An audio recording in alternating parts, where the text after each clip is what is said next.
plus qui est plutôt mal éduqué. Il vient et il s'en va quand il en a envie. Et la plupart du temps, il traîne ailleurs, chez les autres, et nous laisse seuls avec notre malheur. Mais en fait, qu'est-ce que le bonheur au juste? Alors, on peut chercher une réponse à cette question un petit peu dans tous les domaines, mais vraisemblablement, il n'y a pas de définition de cet état qui serait satisfaisante. Toutefois, chacun sait quand le bonheur est là. Pour les psychologues, par exemple, c'est un état de joie, de désir, de gaieté. Et ce faisant, il y a plusieurs niveaux de bonheur. On pourrait presque graduer le bonheur. Alors, d'une certaine manière, l'homme se récompense avec des sentiments de bonheur. C'est ce que l'auteur anglais Jonathan Swift disait. L'état de bonheur, c'est cet état dans lequel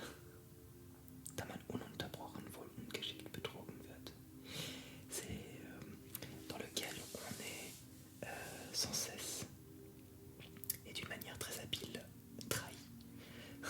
Trahi par soi-même, on pourrait rajouter.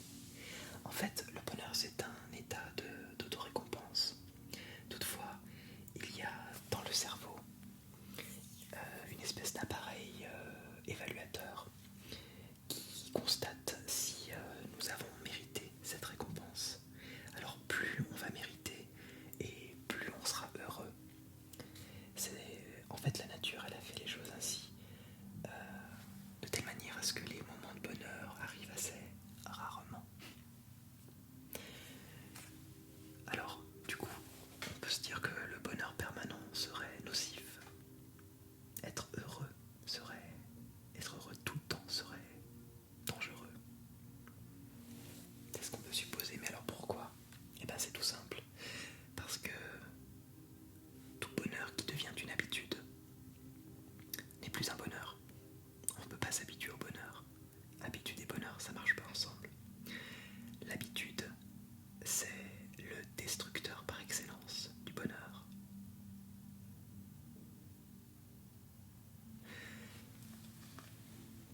Alors, on pourrait dire que dans le bonheur, ce qui le constitue finalement, c'est qu'il s'épuise aussitôt qu'il est là.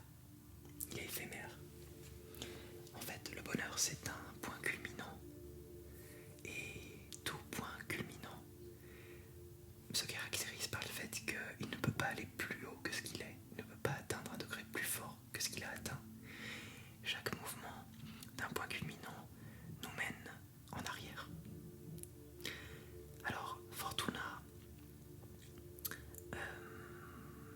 ne se trouve pas seulement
ça peut aussi être déclenché à travers la consommation de drogue et être déclenché du coup de manière artificielle.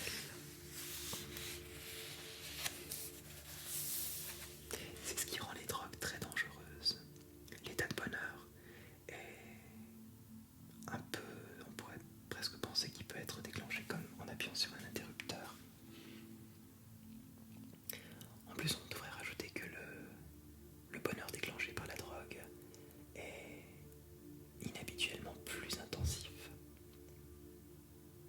Et du coup, le bonheur naturel apparaît comme une espèce de creux, de bonheur fade.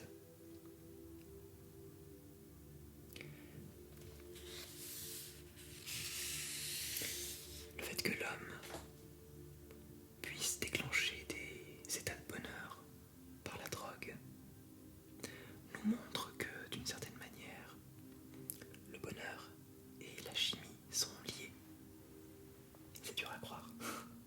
Et pourtant, des sentiments comme la peur, comme la colère, comme la haine, comme l'envie, comme le deuil, comme l'amour, comme la tristesse, et également des bonheurs, un sentiment comme le bonheur sont créés par le cerveau et pas ailleurs que le cerveau. Il y a, comme je le disais plus tôt, une espèce de système de récompense. Une récompense pour certaines perceptions sensorielles, pour certaines attitudes. C'est pour ça qu'on peut expliquer pourquoi les états de bonheur sont de courte durée. Parce que les éléments chimiques, les matières chimiques qui déclenchent les états de bonheur dans le cerveau sont, comment on pourrait dire ça, volatiles, non c'est pas le mot, on va dire qu'elles sont éphémères, qu'elles se diffusent rapidement puis qu'elles disparaissent. Et c'est très intéressant de constater que les substances chimiques qui déclenchent nos peurs sont celles qui durent le plus dans le cerveau. Et c'est ce que dit Carl Stagun. Il pense que c'est bien ainsi, parce que la peur et la crainte sont plus importantes pour notre survie que le bonheur. Le bonheur a cette caractéristique critiquable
me semble